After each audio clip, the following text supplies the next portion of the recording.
அந்த சர்ப்பம் வலு சொற்பமானவன் எப்பொழுது வருவானோ அப்பொழுது நடக்கிற ஒரு நிகழ்ச்சியை இங்கே கடவுள் யோவானாகிய சீடனுக்கு காண்பித்தார். அந்த சம்பவத்தை என் தம்பி எப்படி எடுத்துக்கொண்டு எவ்வளவு வேகமா வீசி காட்டினார் பாத்தீங்களா? அவன் பிரசவம் பண்ணும்போது செத்து போயிட்டு கஷ்டப்பட்டாலாம். பிரசவம் வரும்போது கஷ்டப்பட்டாலாம். அதையா சொல்லி இருக்குதுங்க. வேதத்தை முழு வாசித்து பார்க்க வேண்டாமா? நான் இப்படி 12-13 வருஷமா சொல்லிட்டு இருக்கிறேன். தம்பிக்கு எச்சரிக்கை சொல்றேன். இப்பவும் கடவுளுடைய சட்டத்துக்கு கீழ்படி முழுக்க படி முழுக்க தப்பையத்தை 100 சொல்லாத, ஒரு கூட்டத்தை கெடுக்காத, முஸ்லீம் மக்களை கெடுக்கிறாத. நான் கிறிஸ்தவ மக்களை கெடுக்கக்கூடாது. கெட்ட அத்தனைக்கு நான் தான் பழியாதி. அந்த பழி ரத்தப்படி மூலம் என்ன செய்யணும்? தம்பி உன்னை எச்சரிக்கிறேன். இங்கே இருக்கப்பட்ட மக்களை தீவினைக்குள் ஆகும்படி வேதத்துக்கு மாறாக கெடுதல்களை சொல்லிவிடக் கூடாது. யாரா இருந்தாலும் சரி, கடவுள் நமக்கு சொன்ன காரியத்தை உண்மையா முழுதையும் படிச்சு தெரியலன்னு தெரியலன்னு சொல்லணும், தெரிஞ்சா தெரிஞ்சதை சொல்லணும். ஆகவே இங்க கொண்டு சொல்லப்பட்ட அந்த பெண் இதை குறித்து சொல்லப்படாது. இங்க மாமிசிக்கிட்டு இருந்த பிள்ளை படுற காரியத்தை சொல்லல, வரப்போற காலத்தில் சொல்லப்பட்டிருக்கு. அடுத்தாப்புல ரோமர் 3:5-8 படிங்க. அது உங்களால் கூட படிங்க. ரோமர் 3:5-8 வரைக்கும். அப்படி சொல்லக்கூடாது. நான் மனுஷர் போய் பேசுகிற பிரகாரமாய் பேசுகிறேன். நம்முடைய அநீதி தேவனுடைய நீதி விளங்க பண்ணினால் என்ன சொல்லுவோம்? கோபாக்கினையை செலுத்துகிற தேவன் அநீதராய் இருக்கிறார் என்று சொல்லலாமா? அப்படி சொல்லக்கூடாது. சொல்லக்கூடுமானால் தேவன் உலகத்தை நியாயம் தீர்ப்பது எப்படி? அன்றியும் என் பொய்யினாலே தேவனுடைய சத்தியம் அவருக்கு என்னுடைய பொய்யினாலே தேவனுடைய சத்தியம் அவருக்கு மகிமை உண்டாக விளங்கினது உண்டானால் இனி நான் பாவி என்று தீர்க்கப்படுவானேன். நன்மை வரும்படிக்கு தீமை செய்வோமாக என்றும் சொல்லலாம் அல்லவா அப்படின்னு நிறுத்திட்டாரு தம்பி. அது அதோட முடிஞ்சு போச்சா? தொடருங்க. நாங்கள் அப்படி போதிக்கிறவர்கள் அல்ல. சிலர் எங்களை தூஷித்து சொல்லுகிறார்களே. சிலர் எங்களை தூஷித்து சொல்லுகிறார்கள் அல்லவா? அப்படி போதிக்கிறவர்கள் மேல் வரும் ஆக்கினை நீதியாயிருக்கும். போதிக்கிறவர்கள் மேல் வரும் ஆக்கினை நீதியாயிருக்கும். மன்னிச்சுக்கிடுங்க ஐயா.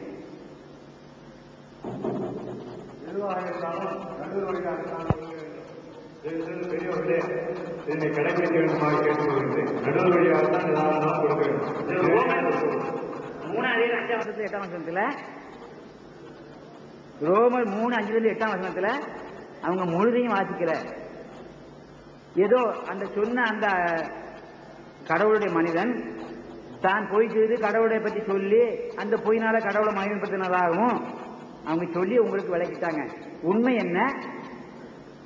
கடைசியில் அந்த பதிவு வாசிங்கய்யா. நான் பொய்யும் சொல்லலாம் அல்லவா? என் பொய்யினாலே தேவனுடைய சத்தியத்தை அவருக்கு மகிமை உண்டாகும்படி விளக்கினது உண்டானால் இனி நான் பாவி என்று தீர்க்கப்படுவானேன். நன்மை வரும்படிக்கு தீமை செய்வோமாக என்று சொல்லலாம் அல்லவா? நாங்கள் அப்படி போதிக்கவில்லை என்றும் சிலர் எங்களை தூஷித்து சொல்லுகிறார்களே. இப்படி அநியாயமாக அப்படின்னு சொல்றாரு. வசனம் இப்பதான் முழுமை பெற்றது. உங்களை இடர்களுக்குள்ளாகும்படியாக இப்படி ஒரு வசனத்தை சொல்லக்கூடாது அப்படி நான் கேட்டுக்கிறேன். அடுத்த வசனம் அப்போஸ்தலர் 17:18. அப்போஸ்தலர் 17:18.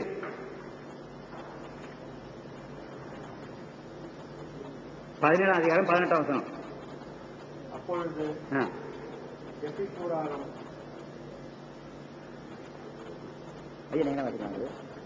அப்பொழுது எபிக்கூரரும் ஸ்தோயிக்கருமான ஞானிகளில் சிலர் அவனுடனே வாக்குவாதம் பண்ணினார்கள். ஆமா, அந்த கிரேக்க பேருடைய 2 பேர் அங்க பேசுறாங்க.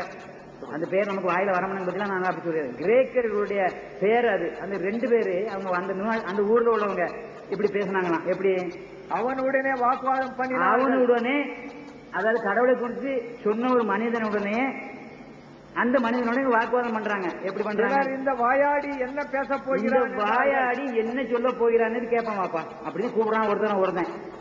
சிலர் இவன் அந்நிய தேவதைகளை அறிக்கிறவனாக இவன் என்றார்கள். அந்நிய தேவர்களை பற்றி அறிவிக்கிறான். அந்த ஊர்ல ஒரு தெய்வத்தை பற்றி பேசி ஏற்கனவே தெரியும் அவங்களுக்கு, அந்த கிரேக்க நாட்டுக்காரங்களுக்கு ஏதோ ஒரு காரியம் அவங்களுக்கு தெரியும், கடவுளை குறித்து ஒரு காரியம் தெரியும். ஆனா இவங்க பேசுற காரியம், இந்த பையன் இந்த மனுஷன் பேசிட்டு இருக்க காரியம் வித்தியாசமான ஒரு காரியம்.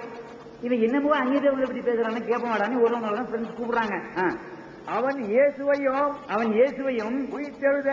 உயிர்த்தெழுதலையும் அவர்களுக்கு பிரசங்கித்தபடியினாலே அப்படி சொன்னார்கள். அந்த ரெண்டு பேரும் ஏன் அப்படி நினைச்சது அந்த கூட்டத்துக்குள்ள வந்தாங்கன்னு சொன்னா, இவன் யாரே ஒரு ஆளை பத்தி பேசுறான், அந்த ஆளு இயேசுன்னு சொன்னான், அந்த இயேசுங்கிறது உயிர்த்தெழுந்து கடவுள்கிட்ட போனான்னு சொன்னான், அவரை குறித்து அவருக்கு நாங்க சாட்சியா இருக்கேன்னு சொன்னான். இது என்னடா என்னவோ நம்ம தெரியாத ஒரு காரியம் சொல்றான்னு கேட்கறதுக்கு வந்தாங்க. அவர்கள் அவனை மார்க் மேடைக்கு அழைத்துக் கொண்டு போனார்கள். நீ சொல்லுகிற புதிதான உபதேசம், நீ இப்போ எங்கிட்ட சொல்ற அந்த புதிய காரியத்தை இன்னதென்று நாங்கள் அறியலாமான்னு கேட்டாங்க. நீ என்ன சொல்றியப்பா, அது என்ன நீ வழக்கங்கள் சொல்லு அப்படின்னு கேட்டாங்க. நூதனமான காரியங்களை எங்கள் காதுகள் கேட்க பண்ணுகிறாய். நீ சொன்ன காரியத்தை எங்களுக்கு எல்லாம் நூதனமா இருக்கு, நாங்கள் இதுக்கு முன்னாடி இதை கேட்கல. அவைகளின் கருத்து என்னதென்று இருக்கிறோம் என்றார்கள். அதனுடைய கருத்து என்னதென்று அறியும்படி மனதாய் உங்ககிட்ட வந்திருக்கோம்ப்பா சொல்லித்தா அப்படின்னு கேட்டாங்க.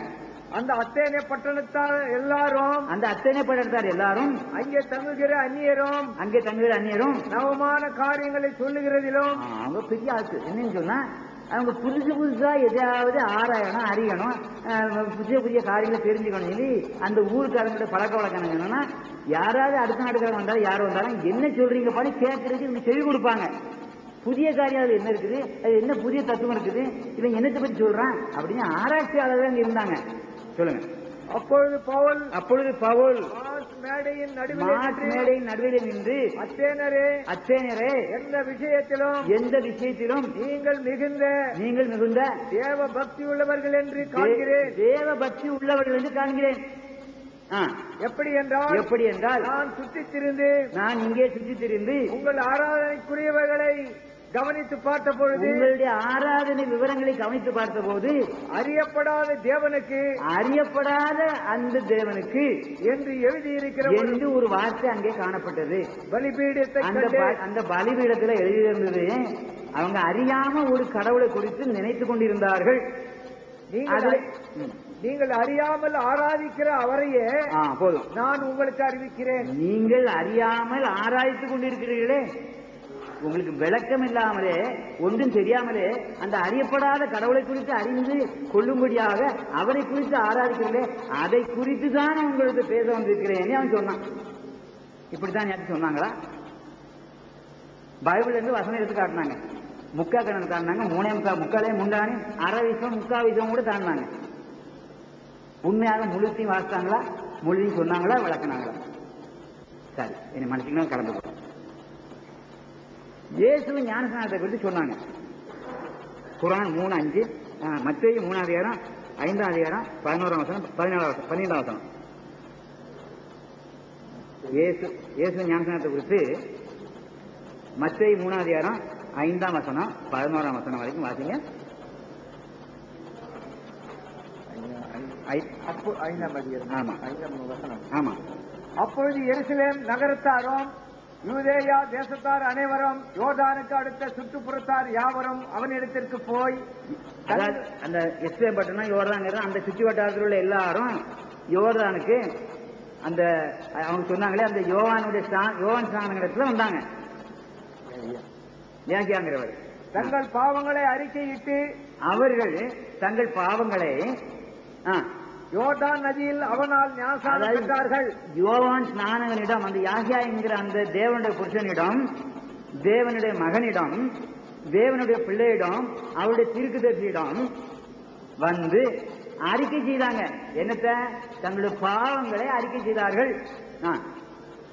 பரிசேயரிலும் சதுசேயரிலும் அநேகர் தன்னிடத்தில் ஞானசானம் பெருகும்படி வருகிறதை அவன் கண்டு, அதாவது பரிசேயர்களும் யூதர்களும் பெரிய கெட்டிக்காரங்க, கடுமையான வேதத்தை அறிஞ்சவங்க.